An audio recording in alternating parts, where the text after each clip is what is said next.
Now Saurabh Dubey, ये petrol diesel की मार जो है ये आम आदमी पर तो पड़ी रही है, लेकिन इसके अलावा बाकी और संकट कैसे आगे बढ़ रहा है ये तो सब देख ही रहे हैं। किसान परेशान हो रहा है, उसे डीजल नहीं मिल रहा है, बाकी महंगाई बढ़ रही है, टैक्सी ऑटो वाले हड़ताल पर जा रहे हैं कि आप किराया बढ़ाने के लिए वो करिए, हमें सरकार पर दबाव बनाने के लिए।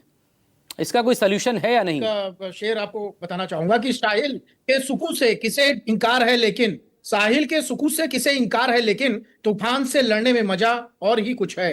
देखिए, ये एक वैश्विक संकट है। इस लड़ने के लिए तो आम जनता को आगे कर दिया ना सरकार ने। नहीं, सुन लीजिए। देखिए, ये एक वैश्विक संकट है। इस वैश्विक संकट में कोई जनता अकेली नहीं है।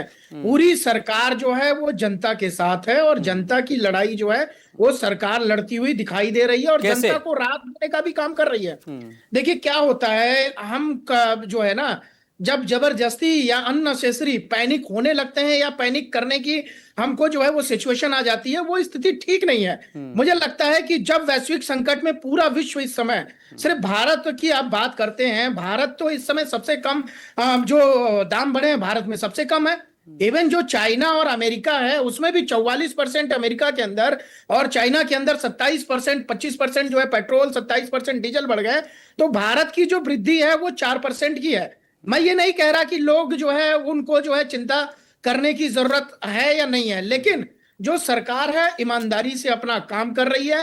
सरकार ने पहले भी राहत देने के लिए वो टैक्स का बोझ जो है वो अपने ऊपर ले लिया था, लेकिन बाद में जब क्राइसिस जो है वो लगातार बढ़ रहा है, और ऐसी स्थिति में अगर सरकार जो है वो कुछ प्राइसेस बढ़ाई है, तो हम जनता, देखिए इसका असर तो मेरे पे भी पड़ा है, ऐसा नहीं है कि मुझ पर नहीं पड़ा है, लेकिन हम देश के साथ खड़े हैं। और देश अगर ऐसी स्थिति में है आज की डेट में कि जब लगातार हमको सरकार बता रही है कि हमारे पास किसी भी तरह से पैनिक होने की जरूरत नहीं है, चाहे वो पेट्रोल डीजल की बात हो, चाहे वो गैस सिलेंडर की बात हो।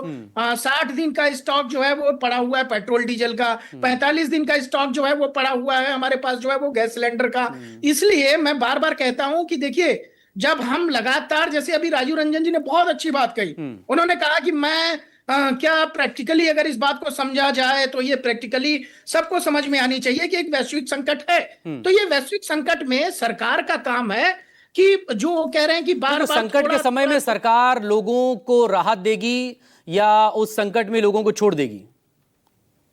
नहीं, कहां छोड़ा है सरकार ने, बताइए ना, सरकार ने कहां छोड़ा है भाई। मैं आपको कह रहा हूं विश्व का ऐसा कोई देश बताइए जिसमें इस समय पेट्रोल और डीजल की कीमतें न बढ़ी हो, इस समय गैस सिलेंडर की कीमतें न बढ़ी हो।